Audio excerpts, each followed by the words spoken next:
Saturday is a huge night of racing at MGM Northfield Park as they have the Carl Milstein Memorial for $300,000, as well as three other $100,000 races on the card.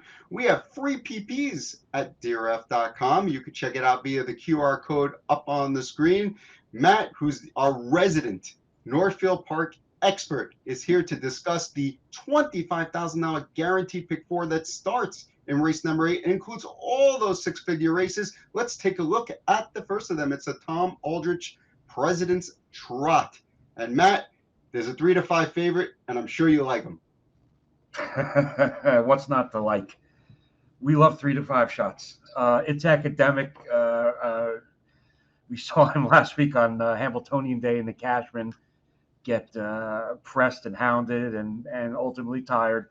But you know, even that race, coming out of that race, this horse really, realistically just lays over this field, you know, on paper, and he draws a good post.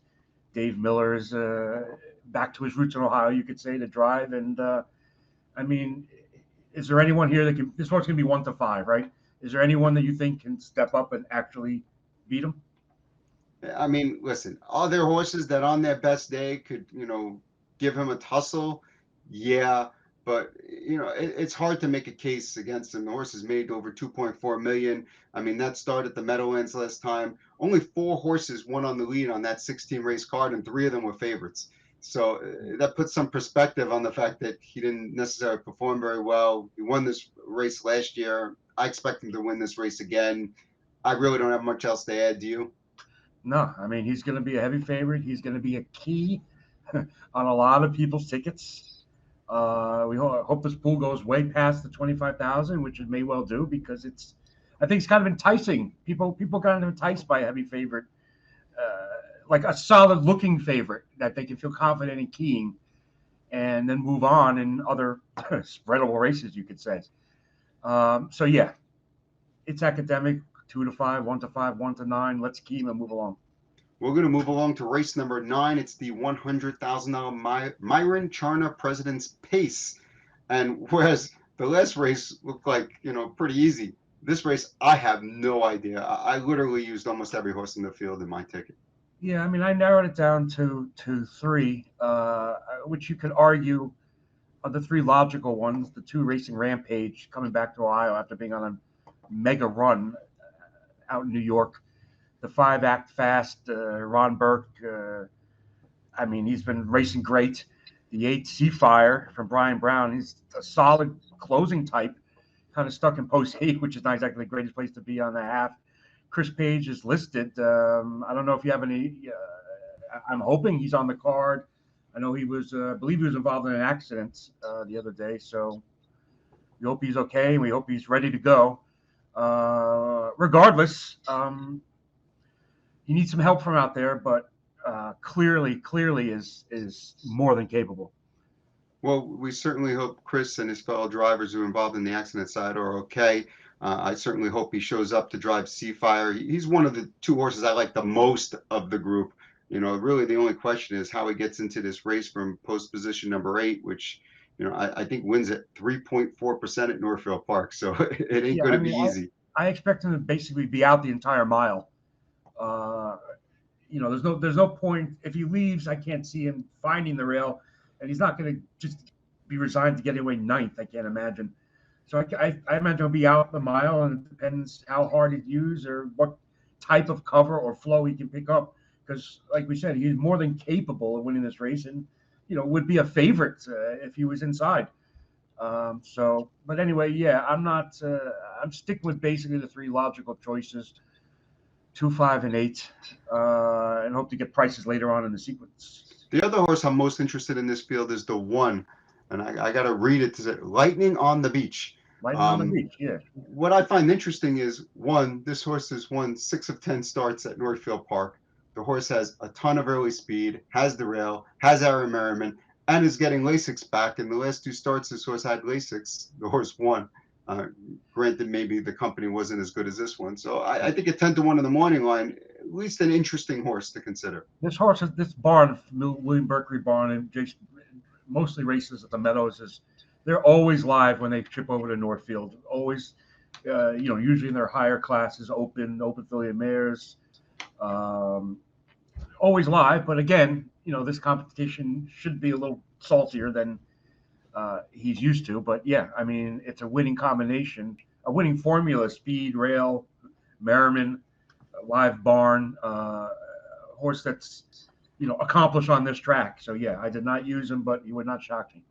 Moving on to race number 10, it's the $100,000 Courageous Lady. This race typically goes off later in the year, but they Right. moved it to tonight this year, Matt. Yeah, that's kind of cool to make like a super card of stakes races. Yeah, this race definitely complements the Milstein. For 3-year-old Colts and Geldings, now we have a 3-year-old filly race on the same card. So yeah, I kind of like the idea of moving it onto Milstein nights. It gives an extra little added boost there. So and then stick it right in this All-Stakes Pick 4. Another good race on paper with a lot of ways to go. Good horses stuck outside. Good horses all over the place. I definitely had trouble with this race. I ended up with 4 horses here. I don't know how much you narrowed it down, but I am 4 deep. I only went 2 deep. I ended up on the 2 favorites. My top pick is the 3 odds on Platinum. I think if you look at this horse on paper, obviously has good form, but you don't really see many half-mile track starts. But this horse has won at Flamborough. He can handle the half-mile track, so I'm not worried about that. I think it's a horse that'll be forwardly placed. You look and you see the only 2 recent losses in the last 5 starts came to It's a Love Thing, who's probably the top 3-year-old filly pacer in the country. So I think she's formidable on paper. I like Seaside Diva a lot as well. I don't love Post 8. I do like the fact that she's first-time Lasix.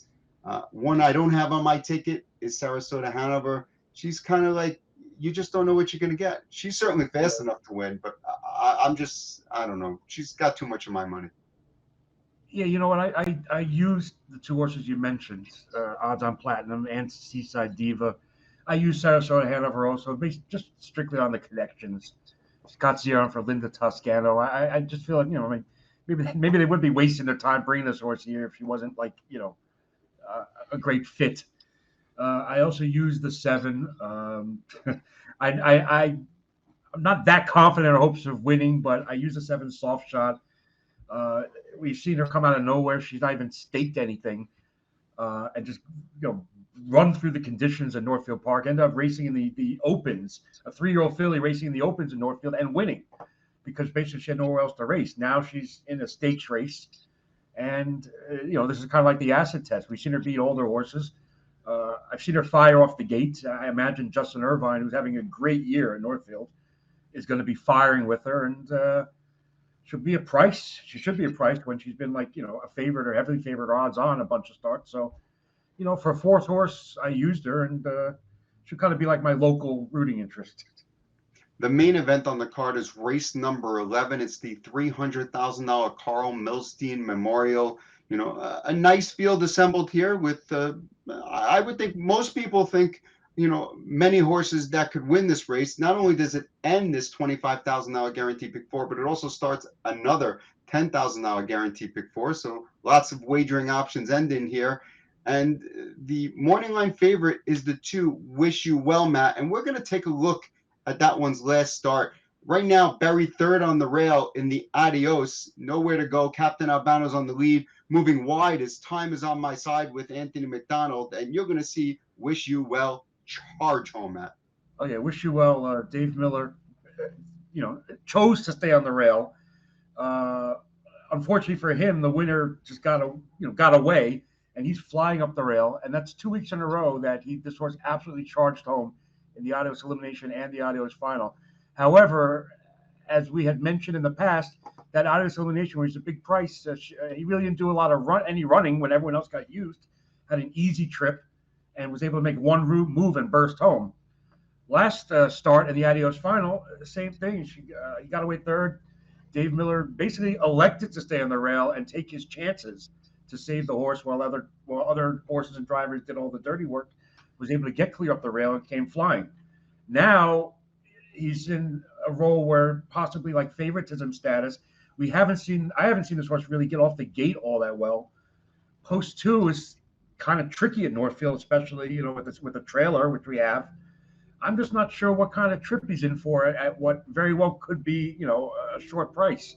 I would argue, Matt, let me stop you for a second here. If Okay. you go back and watch the beginning of that Adios, right? Mhm. Wish You Well comes off the gate pretty darn well. Actually leaves in 26-1 in the race. Granted, only came away third because they went 25 and change, but Kit was literally the first horse off the gate. I think there's more speed here than we think there is on paper. Do you think he has enough speed to leave into that sharp first turn and be able to cross over the rail horse, or could he be I left, think or he's going to be looped by outside horses and be stuck in no man's land? I think he has enough speed to push away, let everyone do what they want, and brush to the front. Okay, but I think we're going to see a different Wish You Well this week. If that happens, when's the last time you saw this horse on the lead, taking on pressure, rather than sitting back relaxed and being able to make one late run? That's my concern. Maybe he has to come a rough first over trip, or he's used up early. We don't know where he lands early, or if you say he brushes to the front, this horse is not familiar with racing on the front, and now he's on a tight track, tight turns, facing what's going to be pressure because they're racing. So you put those things together, and I ended up choosing not to use this horse, not to like this horse, especially if he is, if not the favorite, one of the favorites. So I ended up not using him on my ticket. Well, I'm going to single him. So I'm just letting you know right now, I'm singling. I love him in this spot. I think he's going to do exactly what I said, make his one move to the front. I think he's going to be too strong for these. I think if you look at the competition, if Captain Habana was in this race, he'd be 1-5. I mean, and that's who he lost to by a nose. A different style of racing. Captain Albano is like almost, you could say he's going to go to the front, and this is a different horse now than he was a month or two ago. It's not the same horse, in my opinion, and that's what I'm looking at. So I'm going to throw it to you now, and I'm going to let you tell us which of the other horses you think are going to win. I think you're going to say why you didn't like him. I said I just spent 5 minutes explaining that. I went 3 deep. The 3 Sabonis, who's just a winning machine. Yeah, I know he hasn't ventured outside Hoosier Park or has been on a smaller track, but this guy has just been versatile. He wins on the lead, he wins grinding, he wins off the pace or whatever. I'm going to assume that he's going to be okay on the half-mile track. So, but you're willing to take a short price on a horse that's never been on a half-mile track, and yeah, because he's an absolute winning machine, and he's done it. I think he deserves the chance to excel outside the state of Indiana. Wasn't there? I think it was Harvey Pack who said, never bet a horse as the favorite doing something they've never done before. Okay, I don't think he's going to be a favorite though. So, and yes, Harvey Pack did say that. And he did say, "May the horse be with you for next time." After you tap out and need to, make some money the next day. Well, who else you have? What are your other 2 horses? Who else do I have? All right, I also have the 6 Storm Shadow, Scott Zeron, Ian Moore, for coming from Canada for reasons you mentioned earlier. These horses are always sharp, live, good. They look good on paper. They look good on the track. I'm just going to assume that he'll be in line for a reasonable enough trip where he can get it done. And the 5, I don't know if I get flack here or not, the 5 Janelle Granny. We know this barn has exploded in the scene with Duncan last year's a 3-year-old, and now look at this thing as a 3-year-old. We saw him in the Messenger. He was one of the favorites in the Messenger final. Yeah, he cut the mile. Yeah, he tired, but he freshened up nicely in a solid run for second in an Ohio Sire Stakes event. We know what he can do over this track, and he might be in a good spot for this mid-pack post, and he might have a live trip, and he'll be double-digit odds with Brett Miller driving, and he's going to be my price.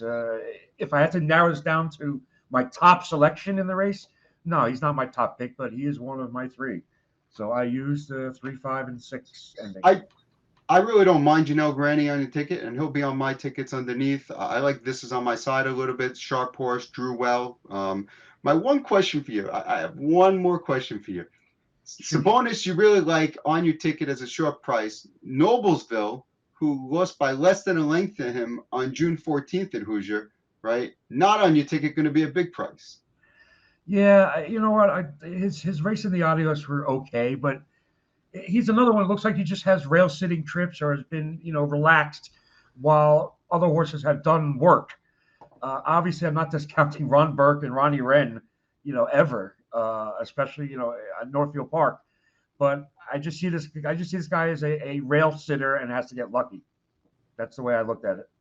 Well, let's take a look at my ticket on the screen here, and you'll see that I came away with a $16 play with a couple of singles. I singled the favorite in the first leg, singled what I think will be a lukewarm favorite in the last leg, so it's not so bad, and went really wide in race 9 where I told you I don't have a clue. I'm admitting it. I don't know. Isn't it just easier to press all than press 1, 2, 3, 4, 5, 6, 8, 9? No, I left out the 7 on purpose. This way, when the 7 wins, everyone can say, "Oh, look at you, moron! You couldn't have added one more horse for $2." Yeah, if you did it for for comedic purposes, yeah. It's almost like you're knocking One Last Laugh, who's been an open mainstay at Northfield for years. Yeah, I agree. He really has no chance. But I might need that $2 for a cup of coffee. But so. All right, because let's say Matt, what do you got? 9 is pretty comical, but I guess if I had to eliminate One Last Laugh might be the one I eliminate. Anyway, $16 ticket. Remember, it's $1 minimum pick 4 at Northfield, which I personally like. So you got a $16 ticket. I have a slightly pricier play at $36. We both have the key in the first race that we talked about. It's academic.